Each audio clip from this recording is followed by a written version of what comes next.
বছর প্রশংসা করছে যে 1000 বছরের শ্রেষ্ঠ বাঙালি, বলে নাই? 1000 বছরের শ্রেষ্ঠ বাঙালি বলছে। কি প্রশংসা তার! কিন্তু তার আদর্শ ছিল কি? তার আদর্শ ছিল তার দলের নেতা কর্মীরা সেই কম্বল চোর নিয়ে, কম্বল চোরের তোহমত নিয়ে সেই তারা দুনিয়ার থেকে বিদায় হয়েছে, হয় নাই? কম্বল চোর ছিল তারা। কিন্তু সময়ের ব্যবধানে তার সেই সন্তান আপগ্রেড হয়েছে, আরো আপগ্রেড হয়েছে। আপগ্রেড হয়ে তারা চোরের থেকে ডাকাইতে পরিণত হয়েছে। চোর থেকে কি? চোর থেকে ডাকাইতে পরিণত হয়েছে। কম্বল চোর থেকে ব্যাংক চোর, ব্যাংক ডাকাত, ব্যাংক চোর নয়, ব্যাংক কি? ব্যাংক ডাকাতি করেছে। এই দেশের মানুষের অর্থনীতি, এই দেশের অর্থনীতিকে শক্তিশালী করার জন্য কিছু কিছু কিছু ইসলামী ব্যক্তিত্বরা, আলেম ওলামাদের পরামর্শক্রমে এই দেশের মধ্যে ইসলামী ব্যাংক প্রতিষ্ঠা হয়েছে, দরিদ্র মানুষের দরিদ্র বিমোচনের জন্য উদ্দেশ্য লক্ষ্য করে। আর ওই ব্যাংক চুরি করেছে। আদর্শ ওই 1000 বছরের শ্রেষ্ঠ বাঙালির আদর্শ এটা ছিল। আর আমার নবীর আদর্শ কি ছিল দেখেন। আমার নবীর আদর্শ ছিল কি? আর 1000 বছরের শ্রেষ্ঠ বাঙালির আদর্শ ছিল কি?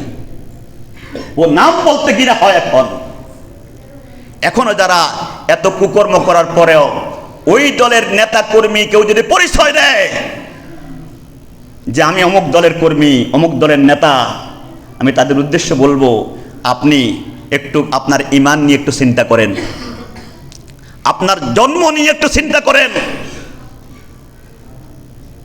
এত অপকর্ম কুকর্ম আপনার চোখের সামনে দেখার পর এরপর কোন লজ্জায় ওই দলের নেতা কর্মী নিয়েই আপনাকে নিজেকে পরিচয় দেন? তওবা করুন, আপনি তওবা করুন। আপনি কার আদর্শ এতদিন পর্যন্ত লালন করেছেন? কার আদর্শে পালন করেছেন? আপনি কি জানেন আপনার এই নেতা কর্মী আপনার সমর্থন পেয়ে যতগুলি অপকর্ম কুকর্ম করেছে, যতগুলি মানুষ হত্যা করেছে, দর্শন করেছে, প্রত্যেক অপকর্ম কুকর্মের দর্শনের গুনার একটা অংশ আপনার আমলনামার মধ্যে যাবে? আপনি কি জানেন না? আপনার নেতার অপকর্ম কুকর্মের একটা অংশ আপনি বাগী হবেন। কিয়ামতের ময়দানে আপনি টের পাবেন। আপনার আমলনামা যখন হাতে আসবে, আপনি জিনার আসামি, আপনি খুনের আসামি, আপনি দর্শনের আসামি, আপনি হত্যার আসামি। আপনি আল্লাহকে বলবেন, রব্বুল আলামিন, এরকম অপরাধ তো আমি করি নাই। আল্লাহ, এরকম অপরাধ তো আমি করি নাই। আমি কোনো দর্শন করি নাই, আমার জীবনে কোনোদিন কাউকে হত্যা করি নাই। আল্লাহ তাআলা বলবেন, তুমি হত্যা করো নাই, কিন্তু তুমি এক নেতার আদর্শ লালন করেছো, যেই নেতা ক্ষমতায় পাওয়ার পর, তোমার রায় পাওয়ার পর, তোমার সমর্থন পাওয়ার পর, সেই নেতা ক্ষমতায় বসে বসে মানুষকে সেই আয়নাগরের নাম দিয়ে সেই মরণ কূপের মধ্যে নিয়ে মানুষদেরকে হত্যা করেছে। তুমি হত্যা করো নাই, কিন্তু তোমার নেতা হত্যা করেছে। যার কারণে, তোমার আদর্শের কারণে, তোমার সমর্থনের কারণে তোমার আমলনামার মধ্যে সেই অপবাদ আজকে লেখা হয়ে তোমাকে জাহান্নামের আসামি করে জাহান্নামের মধ্যে নিক্ষেপ করা হবে। আসুন আমরা বিশ্বনবী মুহাম্মদ রাসূলুল্লাহ সাল্লাল্লাহু আলাইহি সাল্লামের আদর্শে আদর্শিত হই। আলহামদুলিল্লাহ, আলহামদুলিল্লাহি নাহমাদুহু ওয়া নাস্তাঈনুহু ওয়া নাস্তাগফিরুহু ওয়া নু'মিনু বিহি ওয়া নাতাওয়াক্কালু আলাইহি ওয়া না'উযু বিল্লাহি মিন শুরুরি আনফুসিনা ওয়া মিন সাইয়্যাতি আ'মালিনা। من يهده الله فلا مضل له ومن يضلله فلا هادي له ونشهد أن لا إله إلا الله وحده لا شريك له وأشهد أن سيدنا وحبيبنا ومولانا محمدا عبده ورسوله الذي أرسله بالحق بشيرا ونذيرا وداعيا إلى الله بإذنه وسراجا منيرا فقد قال الله تعالى في كلامه المجيد وفرقانه الحميد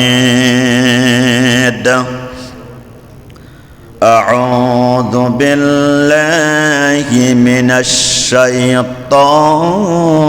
الرجيم بسم الله الرحمن الرحيم نبئ عبادي أني أنا الغفور الرحيم وأن عذابي هو العذاب الأليم وقال تعالى في شان حبيبه محمد صلى الله عليه وسلم إن الله وملائكته يصلون على النبي يا أيها الذين آمنوا صلوا عليه وسلموا تسليما اللهم صل على سيدنا مولانا محمد ولا آل سيدنا مولانا محمد اللهم صل على سيدنا مولانا محمد ولا آل سيدنا مولانا محمد বিশ্ব নবীর আগমনে জগৎ হইল উজালা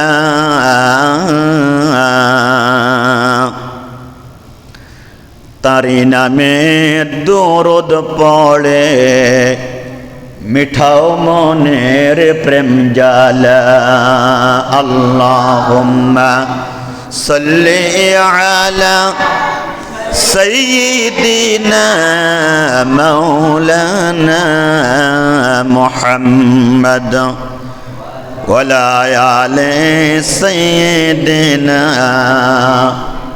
مولانا محمد যার লাগিয়া কান্দরে মন সেই তো সোনার মদিনা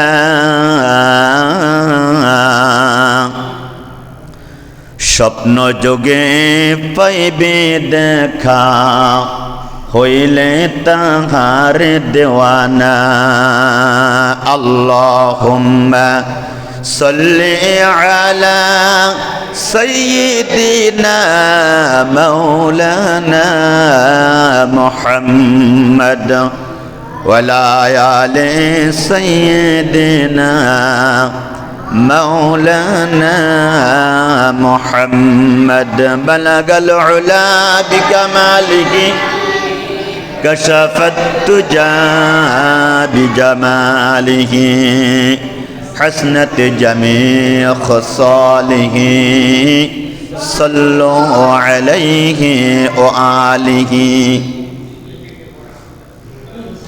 ये तेरी मिराज थी कि तू लौह कलम तक पहुँचा और मेरी मिरज है कि मैं तेरे कदम तक पहुँचा।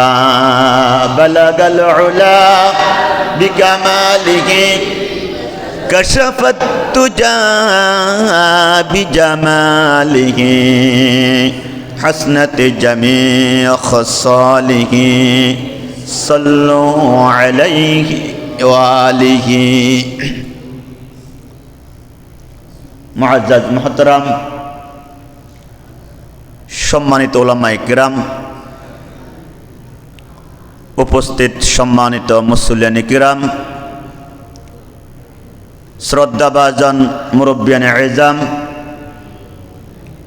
प्राणप्रिय जुबक तरुण भाईरा, स्नेहेर कचि काचा छोटो भाईरा, पर्दार आड़ालेर सम्मानिता मा ओ बोनेरा, अस्सलामु आलैकुम व रहमतुल्लाहि व बाराकातुहु।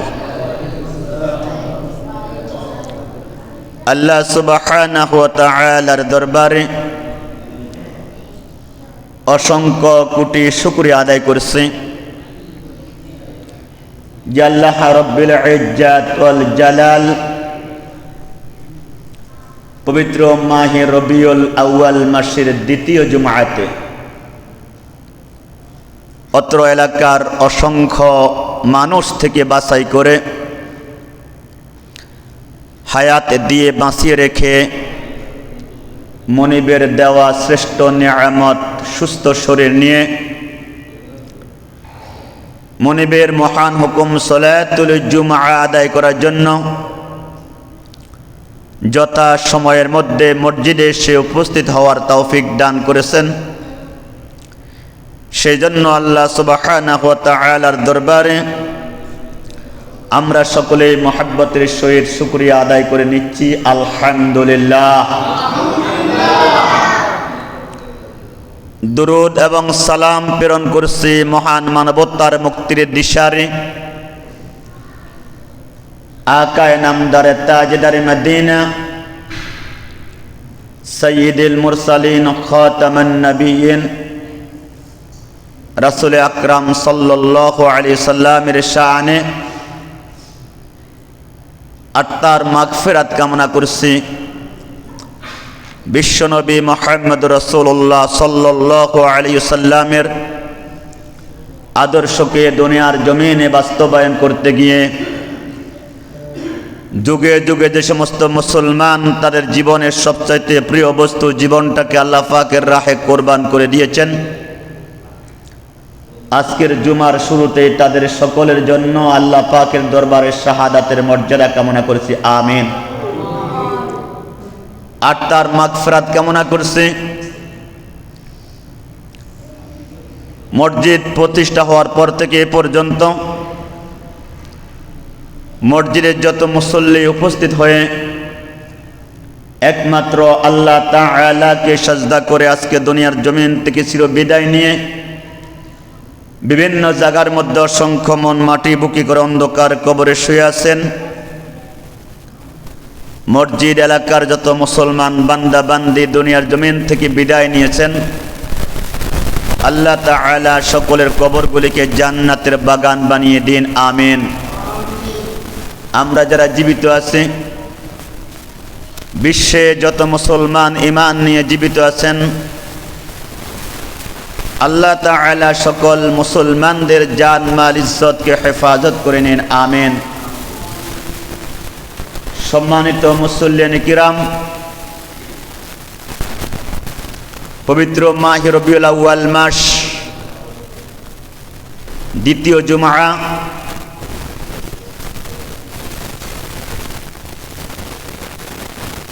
বিশ্বনবী মুহাম্মদ রাসূলুল্লাহ সাল্লাল্লাহু আলাইহি সাল্লামের আগমনের মাস। এই আগমন সম্পর্কে আমরা গত জুমাতে সামান্য কিছু কথা বলেছিলাম। মহান আল্লাহ তাআলা বিশ্বনবী মুহাম্মদ রাসূলুল্লাহ সাল্লাল্লাহু আলাইহি সাল্লামকে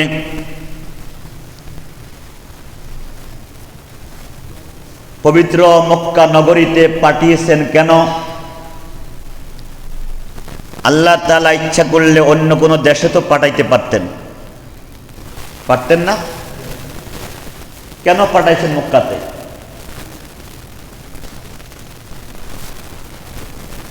অনেক নবীকে অনেক রাষ্ট্রে, ইরাকে পাঠিয়েছেন, ফিলিস্তিনে পাঠিয়েছেন, কিন্তু আমাদের নবী, বিশ্ব নবীকে কেন মক্কাতে পাঠিয়েছেন? উত্তর হচ্ছে, বিশ্ব মানচিত্রের দিকে যদি তাকানো হয়, বিশ্ব মানচিত্রের মধ্যে মক্কার অবস্থানটা এমন একটা জায়গা, যে জায়গাটা হচ্ছে সারা পৃথিবীর কেন্দ্রস্থল। সুবহানাল্লাহ। সারা পৃথিবীর কি কেন্দ্র? কেন্দ্র মানে কি? মাঝখান। কেন্দ্র মানে কি? মাঝখান। তাহলে মক্কাটা হচ্ছে সারা পৃথিবীর মাঝখান। যেহেতু মহান আল্লাহ তাআলা বিশ্বনবী মুহাম্মদ রাসূলুল্লাহ সাল্লাল্লাহু আলাইহি সাল্লামকে কোনো কাউমের কাছে আলাদা করে নবী পাঠান নাই, কোনো গোত্রের জন্য নবী পাঠান নাই। তিনি নবীজিকে পাঠিয়েছেন বিশ্ববাসীর নবী হিসাবে। সুবহানাল্লাহ। যার কারণে আল্লাহ তাআলা তাকে পৃথিবীর কেন্দ্রের মধ্যে, পৃথিবীর মাঝখানের মধ্যে আল্লাহ তাআলা তাকে পাঠিয়েছেন। সুবহানাল্লাহ। তাইলে আগমনের দিক থেকে মহান আল্লাহ তাআলা বিশ্বনবী মুহাম্মদ রাসূলুল্লাহ সাল্লাল্লাহু আলাইহি সাল্লামকে পাঠিয়েছেন পৃথিবীর কেন্দ্রস্থলে। এরপর যে বংশে আল্লাহ তাআলা বিশ্বনবী মুহাম্মদ রাসূলুল্লাহ সাল্লাল্লাহু আলাইহি সাল্লামকে পাঠিয়েছেন, সেই বংশটা ছিল মক্কা তৎকালীন যুগের অত্যন্ত মর্যাদা সম্পন্ন বংশ, যে বংশ কুরাইশ বংশ। তাহলে নবীজির বংশ মর্যাদাটা অনেক বেশি, অনেক উচ্চ। যে ভাষায় মহান আল্লাহ তাআলা বিশ্বনবী মুহাম্মদ রাসূলুল্লাহ সাল্লাল্লাহু আলাইহি সাল্লামকে পাঠিয়েছেন, যে জায়গায় পাঠিয়েছেন ওই জায়গাটার ভাষা ছিল আরবি ভাষা। মক্কার ভাষা ছিল কি ভাষা? আরবি ভাষা। নবীজিকেও আল্লাহ তাআলা আরবি ভাষায় পাঠিয়েছেন। কেন পাঠিয়েছেন যদি প্রশ্ন করা হয়, নবীকে তো আল্লাহ তাআলা ইংরেজি ভাষা পাঠাইতে পারতেন।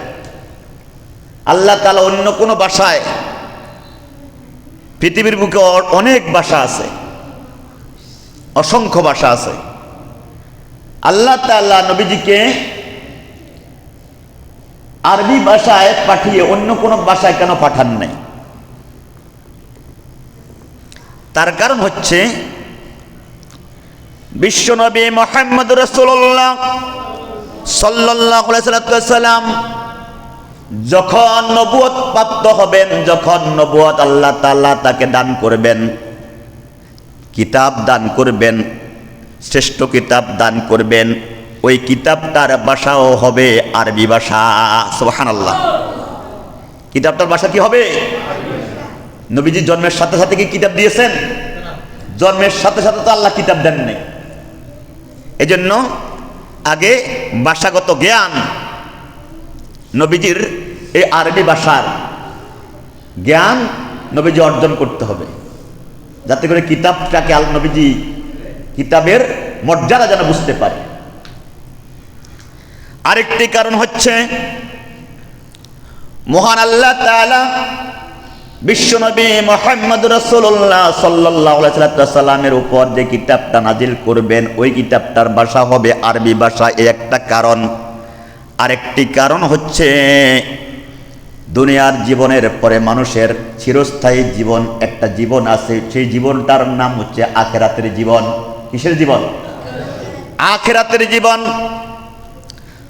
আখিরাতের জীবনের পদার্পণ করতে হলে মানুষদেরকে মৃত্যুর মাধ্যমে মানুষ আখিরাতের জীবনের মধ্যে পদার্পণ করে। আর মৃত্যুর পর মানুষদেরকে পরীক্ষা করার জন্য আল্লাহ তাআলা 3টা প্রশ্ন করবেন। ওই 3টা প্রশ্ন ফেরেশতারা করবেন। ওই 3টা প্রশ্ন হবে আরবি প্রশ্ন। কি প্রশ্ন? আরবি প্রশ্ন। কবরের যে প্রশ্ন 3টা, প্রশ্ন 3টা আরবি না উর্দু? আরবি। এজন্য আল্লাহ তাআলা নবীজিকে আরবি ভাষায় পাঠিয়েছেন। সুবহানাল্লাহ। শুধু তাই নয়, কিয়ামতের ময়দানে তামাম মাখলুকাত যখন ধ্বংস হয়ে যাবে, বিচার ফয়সালা যখন মানুষের শুরু হয়ে যাবে, তখন একটি মাত্র ভাষা সেই দিন থাকবে, সেই ভাষাটা হবে আরবি ভাষা। সুবহানাল্লাহ। কি ভাষা? তাহলে কিয়ামতের ভাষা কি ভাষা? আরবি ভাষা। নবীর ভাষা কি ভাষা? কোরআনের ভাষা কোন ভাষা? আরবি ভাষা। তাহলে আল্লাহ তাআলা এই জন্যই বিশ্বনবী মুহাম্মদ রাসূলুল্লাহ সাল্লাল্লাহু আলাইহি ওয়াসাল্লামকে আরবি ভাষায় দুনিয়াতে পাঠিয়েছেন। এরপর নবীজি দুনিয়াতে আসলেন। দুনিয়াতে নবীজি আসছেন, যার গর্ভ থেকে নবীজি দুনিয়াতে আল্লাহ তাআলা নবীজিকে আনছেন, সেই হযরতে আমেনা। হযরতে আমেনা তিনি বলেছেন যে আমার গর্ভ থেকে যখন শিশু এই মুহাম্মদ সাল্লাল্লাহু আলাইহি ওয়াসাল্লাম বের হয়েছে, তখন আমার মনে হচ্ছে যেন পূর্ণিমার চাঁদ আমার ঘর থেকে বের হয়েছে। সুবহানাল্লাহ, সুবহানাল্লাহ। শুধু তাই নয়, নবীজির জন্মের সাথে সাথে সেই পুত্তলিকিতার আরবের যারা মূর্তি পূজা করত, অটোমেটিকলি অসংখ্য মূর্তি হঠাৎ করে নবীজির জন্মের সাথে সাথে ভেঙে চুরমার হয়ে গেছে। সুবহানাল্লাহ। নবীজির জন্ম হয়েছে, মূর্তিগুলি ভাঙ্গা নিজে নিজে ভাঙ্গা শুরু হয়েছে। সিরিয়ার রাজপ্রাসাদের পিলারগুলি নবীজির জন্মের সাথে সাথে দশে পড়ে গেছে। সুবহানাল্লাহ, সুবহানাল্লাহ। শুধু তাই নয়, বিশ্বনবী মুহাম্মদ রাসূলুল্লাহ সাল্লাল্লাহু আলাইহি ওয়াসাল্লাম শিশুবেলায় ইনসাফ প্রতিষ্ঠা করেছেন। মায়ের কোলে যখন দুধ খাচ্ছেন, হযরতে হালিমা রাদিয়াল্লাহু তাআলা আনহা তার কোলের মধ্যে যখন তিনি নিয়ে শিশু মুহাম্মদকে দুধ পান করাচ্ছেন, তখন বিশ্বনবী মুহাম্মদ রাসূলুল্লাহ সাল্লাল্লাহু আলাইহি ওয়াসাল্লাম একটা দুধ খাচ্ছেন, আরেকটা দুধ খান না। শত চেষ্টা করতেছেন। হালিমা রাদিয়াল্লাহু তাআলা বর্ণনা করেছেন যে আমি শত চেষ্টা করার পরেও মুহাম্মদকে আরেকটা দুধ মুখে দিতে পারি নাই। পরে চিন্তা করেছি কেন? কারণ মুহাম্মদের সাথে আমার নিজের আরেকটা সন্তান ছিল। আমার নিজের কি? হালিমা বলে, হালিমা রাদিয়াল্লাহু তাআলা আনহা বলেন, মুহাম্মদকে যখন এনেছি তখনও আমার দুগ্ধপোষ্য একটা সন্তান আমার সাথে ছিল, যার কারণে মুহাম্মদ একটা দুধ পান করেছেন, আরেকটা দুধ তার এই দুধ ভাইয়ের জন্য রেখে দিয়েছেন। সুবহানাল্লাহ, সুবহানাল্লাহ। ইনসাফ। শিশুবেলায় বিশ্বনবী মুহাম্মদ রাসূলুল্লাহ সাল্লাল্লাহু আলাইহি ওয়াসাল্লাম ইনসাফ প্রতিষ্ঠা করেছেন। সুবহানাল্লাহ। নবীজি আস্তে আস্তে বড় হচ্ছেন, আস্তে আস্তে বড় হচ্ছেন, আর সমাজের অবস্থার গভীরভাবে অবস্থা নিয়ে চিন্তা করতেছেন। দেখতেছেন মানুষের কোনো অধিকার দিচ্ছে না, মানুষের উপর জুলুম, অত্যাচার, নির্যাতন চালাচ্ছে। এই অত্যাচার নির্যাতন থেকে মানুষদেরকে মুক্তি দেওয়ার জন্য নবীজি অনেকগুলি কৌশল অবলম্বন করেছেন। মানুষকে কিভাবে এই জুলুম থেকে নিষ্কৃতি দেওয়া যায়, মানুষকে কিভাবে মানুষের অধিকার ফিরে দেওয়া যায়, এর জন্য নবীজি আস্তে আস্তে যত বড় হচ্ছেন তত বেশি চিন্তা করতেছেন মানুষের সমস্যার সমাধান নিয়ে। নবীজির বয়স আস্তে আস্তে 17 বছর পর্যন্ত যখন পৌঁছেছে, তখন মক্কার যুবকরা একটা সংগঠন গঠন করেছে। সংগঠনের নাম ছিল হিলফুল ফুজুল। সংগঠনের নাম কি ছিল? হিলফুল ফুজুল একটি সংগঠন ছিল। নবীজি ওই সংগঠনের সদস্য হলেন। উদ্দেশ্য ছিল কি? উদ্দেশ্য ছিল মানুষের উপর জুলুম, অত্যাচার, নির্যাতন শুরু করছে এই অত্যাচার নির্যাতন যে থেকে মানুষকে যেন উদ্ধার করা যায়, সেই কারণে এই হিলফুল ফুজুলের উদ্দেশ্য, লক্ষ্য উদ্দেশ্য নিয়েই নবীজি ওই দলের একজন সদস্য হলেন। কিন্তু 17 বছর বয়স থেকে নবীজি শুরু করেছেন চেষ্টা, কিন্তু সফলতা অর্জন করতে পারেন নাই। কেন পারেন নাই? যে 17 বছর বয়সে যে সংগঠন গঠন করেছেন নবীজি, ওই সংগঠনটা তাদের রচিত ছিল। কার রচিত?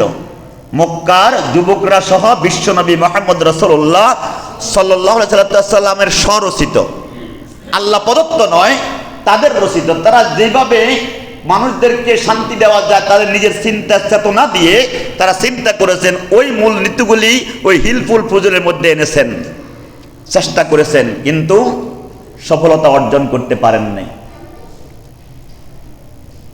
বিশ্বনবী মুহাম্মদ রাসূলুল্লাহ সাল্লাল্লাহু আলাইহি সাল্লাম চিন্তা বিভোর, কিভাবে মানুষের উপর এভাবে অত্যাচার নির্যাতন থেকে মুক্তি দেওয়ার জন্য মানুষদেরকে। সম্মানিত হাজরিন, এই মহামানব শিশু থেকে 40টি বছর পর্যন্ত একটা সমাজের মধ্যে ছিলেন। কত বছর?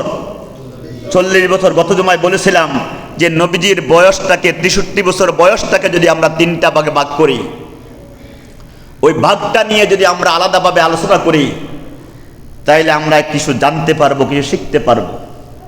কারণ আমরা এমন একজন নবীর উম্মত,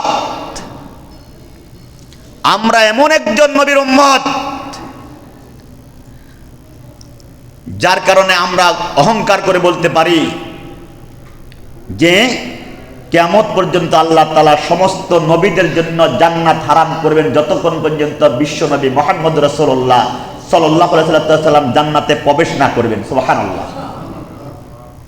কিয়ামত পর্যন্ত সমস্ত উম্মতের জন্য জান্নাত হারাম করবেন যতক্ষণ পর্যন্ত বিশ্বনবী মুহাম্মদ রাসূলুল্লাহ সাল্লাল্লাহু আলাইহি সাল্লামের উম্মতেরা জান্নাতে প্রবেশ না করবে। সুবহানাল্লাহ। ওই নবীর ইতিহাস আমাদের উম্মতের জন্য জানা নফল না ফরজ? বলেন দেখি, নবীর ইতিহাস জানা আমাদের উম্মতের জন্য নফল না ফরজ? আজকে অনেক উম্মতকে যদি জিজ্ঞাসা করা হয়, আপনি বলেন তো দেখি নবীজির কত বছর মদিনাতে ছিলেন, কত বছর মক্কায় ছিলেন, মক্কার জীবনে নবীজির উপর নবীজির উপর আল্লাহ তাআলা কয়টি সূরা নাজিল করেছেন, মক্কির জীবনে সূরাগুলির উদ্দেশ্য কি ছিল, মাদানী জীবনে সূরাগুলির উদ্দেশ্য কি ছিল? অনেক মুসলমান নবীর উম্মত সঠিকভাবে উত্তর দিতে পারবে না, অথচ নিজেকে নবীর উম্মত বলে দাবি করে। কোন দলের যদি কেউ সদস্য হয়, কোন দলের যদি কোনো কর্মী হয়, তাহলে ওই দলের লক্ষ্য উদ্দেশ্য যদি না বলতে পারে ওই কর্মী, তাহলে ওই দলের এই কর্মীর কোনো দাম আছে? একটা দলের, যেমন আওয়ামী লীগের একজন কর্মী, বিএনপির একজন কর্মী যদি বলে, প্রশ্ন করা হয় যে আপনার দলের লক্ষ্য উদ্দেশ্যটা কি, সে যদি ওই দলের লক্ষ্য উদ্দেশ্য যদি বলতে না পারে, তাহলে বলেন এই বিএনপির এই কর্মী, এই নামের কর্মীর কোনো দাম আছে? কোনো দাম নাই। তদ্রূপভাবে বিশ্বনবী মুহাম্মদ রাসূলুল্লাহ সাল্লাল্লাহু আলাইহি সাল্লামের আদর্শের একজন উম্মতকে যদি নবীর আদর্শের লক্ষ্য উদ্দেশ্য নিয়ে যদি প্রশ্ন করা হয়, যদি বলতে না পারে, শত চিল্লাইয়া সারা জীবন শেষ করবে, কিয়ামতের ময়দানে নবীজি বলবেন তাকে, সুআন লিমান গায়্যারা মিন বাদি, দূর হয়ে যাও, তোমার মতো উম্মত আমার দুনিয়াতে ছিল না। নাউযুবিল্লাহ। তোমার মতো উম্মত আমার দুনিয়াতে ছিল না। কারণ আল্লাহ তাআলা আমাকে একটা লক্ষ্য উদ্দেশ্য নিয়ে দুনিয়াতে পাঠিয়েছেন। কাকে? বিশ্বনবী মুহাম্মদ রাসূলুল্লাহ সাল্লাল্লাহু আলাইহি সাল্লামকে। যেই নবীর উপর কোন উম্মত যদি একবার দুরূদ পড়ে, কয়বার? কোন উম্মত যদি যেই নবীর উপর একবার দুরূদ পড়ে, আল্লাহ তাআলা ওই ব্যক্তিকে 7টা মর্যাদায় ভূষিত করেন। সুবহানাল্লাহ। কয়টা মর্যাদা? 7টা মর্যাদা। একবার দুরূদ পড়ার বিনিময়ে নবীর উপর আল্লাহ তাআলা তাকে 7টি মর্যাদায় ভূষিত করবেন। তার মধ্যে একটা হচ্ছে ওই নবীর উপর যদি কোনো উম্মত মনের আমেজ মিশিয়ে মহব্বতের আমেজ মিশিয়ে একবার যদি দুরূদ পড়ে, আল্লাহ তাআলা তার আমলনামা থেকে 10টা সগীরা গুনাহ মাফ করে দেন। সুবহানাল্লাহ। কয়টা গুনাহ? 10টি গুনাহ আপনার আমার আমলনামা থেকে আল্লাহ তাআলা কেটে দিবেন, মাফ করে দিবেন নবীর বিনিময়ে। বিশ্বনবী মুহাম্মদ রাসূলুল্লাহ সাল্লাল্লাহু আলাইহি সাল্লামের উপর একবার দুরূদ পড়ার কারণে। সুবহানাল্লাহ। 2 নম্বর পুরস্কার, বিশ্বনবী মুহাম্মদ রাসূলুল্লাহ সাল্লাল্লাহু আলাইহি সাল্লামের উপর যদি মহব্বতের আমেজ মিশিয়ে কোন উম্মত যদি একবার দুরূদ পাঠ করে, আল্লাহ তাআলা দ্বিতীয় পুরস্কার হবে তার আমলনামার মধ্যে নতুন করে আল্লাহ তাআলা 10টা নেকি দান করে দিবেন। সুবহানাল্লাহ। কয়টা নেকি? 10টা নেকি। পৃথিবীর কোন মানুষ একটা নেকি আপনাকে দিতে পারবে না। পারবে? পারবে না। আল্লাহ তাআলা নবীর উপর একবার দুরূদ পড়ার কারণে আপনার আমলনামার মধ্যে নগদ 10টা নেকি আপনি পেয়ে যাবেন। 3 নম্বর পুরস্কার, বিশ্বনবী মুহাম্মদ রাসূলুল্লাহ সাল্লাল্লাহু আলাইহি সাল্লামের উপর তাহার কোন উম্মত যদি মহব্বতের আমেজ মিশিয়ে একবার দুরূদ পাঠ করে, আল্লাহ তাআলা এর বিনিময়ে তার জন্য 10টা মর্যাদা দান করবেন। সুবহানাল্লাহ। 10টা মর্যাদা তার বৃদ্ধি করে দিবেন। এরপরে শুধু তাই নয়, যে ব্যক্তি বিশ্বনবী মুহাম্মদ রাসূলুল্লাহ সাল্লাল্লাহু আলাইহি সাল্লামের উপর মহব্বতের আমেজ মিশিয়ে একবার দুরূদ পাঠ করে, আল্লাহ তাআলার আরশে আজিমের রহমতের ফেরেশতা ওই দুরূদ পাঠকারী ব্যক্তির জন্য আরশে আজিমে দোয়া করতে থাকেন। সুবহানাল্লাহ। কি মর্যাদা! কার? উম্মতের। কার? উম্মতের কি মর্যাদা! একবার দুরূদ পড়ার কারণে ফেরেশতারা তার জন্য দোয়া করে। ফেরেশতারা, রহমতের ফেরেশতারা যার জন্য দোয়া করে, ওই দোয়া আল্লাহ তাআলা কি 50-50 কবুল করবেন না 100% কবুল করবেন? রহমতের ফেরেশতারা কারোর জন্য যদি দোয়া করে, সে সৌভাগ্য না দুর্ভাগ্য? সে সৌভাগ্যবান ব্যক্তি নয়। তাই সৌভাগ্যবান ব্যক্তিকে যে ব্যক্তি বিশ্বনবী মুহাম্মদ রাসূলুল্লাহ সাল্লাল্লাহু আলাইহি সাল্লামের উপর মনের আমেজ মিশিয়ে, মহব্বতের আমেজ মিশিয়ে দুরূদ পাঠ করে। এরপর শুধু তাই নয়, বিশ্বনবী মুহাম্মদ রাসূলুল্লাহ সাল্লাল্লাহু আলাইহি সাল্লাম বলেছেন, পৃথিবীর কোন প্রান্ত থেকে আমার কোন আদনা উম্মত যদি মনের মহব্বতের আমেজ মিশিয়ে আমার উপর একবার দুরূদ পাঠ করে, দুরূদ পাঠ করার সাথে সাথে রহমতের ফেরেশতা ওই ব্যক্তির নাম, ওই ব্যক্তির পিতার নাম সহ আমার মদিনায় আমার রওজা মুবারকে আমার কাছে পৌঁছিয়ে দেয়। সুবহানাল্লাহ। আপনার নাম, আপনার পিতার নাম সহ ফেরেশতারা বিশ্বনবী মুহাম্মদ রাসূলুল্লাহ সাল্লাল্লাহু আলাইহি সাল্লাম এর কাছে মদিনায় মুনাওয়ারায় আপনার নাম, আপনার সালাত পৌঁছিয়ে দেয়। ওখান থেকে বিশ্বনবী মুহাম্মদ রাসূলুল্লাহ সাল্লাল্লাহু আলাইহি সাল্লাম আপনার জন্য একবার দুরূদ পড়ার বিনিময়ে আপনার জন্য 10 বার দোয়া করেন। সুবহানাল্লাহ। সুবহানাল্লাহ। আজকে আমরা কার উম্মত? কার প্রশংসা করছি? অনেকে 13 বছর প্রশংসা করছে, 14 বছর, 16 বছর প্রশংসা করছে যে 1000 বছরের শ্রেষ্ঠ বাঙালি। বলে নাই? 1000 বছরের শ্রেষ্ঠ বাঙালি বলছে। কি প্রশংসা তার! কিন্তু তার আদর্শ ছিল কি?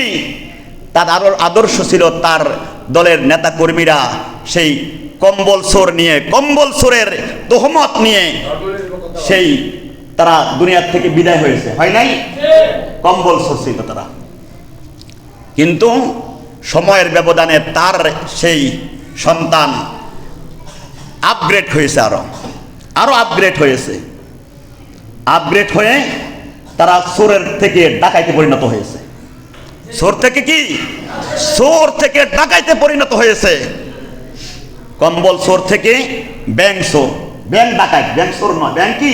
ব্যাংক ডাকাতি করেছে। এই দেশের মানুষের অর্থনীতি, এই দেশের অর্থনীতিকে শক্তিশালী করার জন্য কিছু কিছু কিছু ইসলামী ব্যক্তিত্বরা, আলেম ওলামাদের পরামর্শক্রমে এই দেশের মধ্যে ইসলামী ব্যাংক প্রতিষ্ঠা হয়েছে। দরিদ্র মানুষের দরিদ্র বিমোচনের জন্য উদ্দেশ্য লক্ষ্য করে। আর ওই ব্যাংক চুরি করেছে। আদর্শ ওই 1000 বছরের শ্রেষ্ঠ বাঙালির আদর্শ এটা ছিল। আর আমার নবীর আদর্শ কি ছিল দেখেন, আমার নবীর আদর্শ ছিল কি? হাজার বছরের শ্রেষ্ঠ বাঙালির আদর্শ ছিল কি? ও নাম বলতে গিয়ে হয় এখনো যারা এত কুকর্ম করার পরেও ওই দলের নেতা কর্মী কেউ যদি পরিচয় দেয় যে আমি অমুক দলের কর্মী, অমুক দলের নেতা, আমি তাদের উদ্দেশ্য বলবো, আপনি একটু আপনার ঈমান নিয়ে একটু চিন্তা করেন, আপনার জন্ম নিয়ে একটু চিন্তা করেন। এত অপকর্ম কুকর্ম আপনার চোখের সামনে দেখার পর এরপর কোন লজ্জায় ওই দলের নেতা কর্মী নিয়েই আপনাকে নিজেকে পরিচয় দেন? তওবা করুন, আপনি তওবা করুন। আপনি কার আদর্শ এতদিন পর্যন্ত লালন করেছেন? কার আদর্শে পালন করেছেন? আপনি কি জানেন আপনার এই নেতা কর্মী আপনার সমর্থন পেয়ে যতগুলি অপকর্ম কুকর্ম করেছে, যতগুলি মানুষ হত্যা করেছে, দর্শন করেছে, প্রত্যেক অপকর্ম কুকর্মের দর্শনের গুনার একটা অংশ আপনার আমলনামার মধ্যে যাবে? আপনি কি জানেন না? আপনার নেতার অপকর্ম কুকর্মের একটা অংশ আপনি বাগী হবেন কিয়ামতের ময়দানে। আপনি টের পাবেন, আপনার আমলনামা যখন হাতে আসবে, আপনি জিনার আসামি, আপনি খুনের আসামি, আপনি দর্শনের আসামি, আপনি হত্যার আসামি। আপনি আল্লাহকে বলবেন, রব্বুল আলামিন, এরকম অপরাধ তো আমি করি নাই। আল্লাহ, এরকম অপরাধ তো আমি করি নাই, আমি কোনো দর্শন করি নাই, আমার জীবনে কোনোদিন কাউকে হত্যা করি নাই। আল্লাহ তাআলা বলবেন, তুমি হত্যা করো নাই, কিন্তু তুমি এক নেতার আদর্শ লালন করেছ, যেই নেতা ক্ষমতায় পাওয়ার পর, তোমার রায় পাওয়ার পর, তোমার সমর্থন পাওয়ার পর, সেই নেতা ক্ষমতায় বসে বসে মানুষকে সেই আয়নাগরের নাম দিয়ে সেই মরণ কূপের মধ্যে নিয়ে মানুষদেরকে হত্যা করেছে। তুমি হত্যা করো নাই, কিন্তু তোমার নেতা হত্যা করেছে, যার কারণে তোমার আদর্শের কারণে, তোমার সমর্থনের কারণে তোমার আমলনামার মধ্যে সেই অপবাদ আজকে লেখা হয়ে তোমাকে জাহান্নামের আসামি করে জাহান্নামের মধ্যে নিক্ষেপ করা হবে। আসুন আমরা বিশ্বনবী মুহাম্মদ রাসূলুল্লাহ সাল্লাল্লাহু আলাইহি ওয়াসাল্লামের আদর্শে আদর্শিত হই।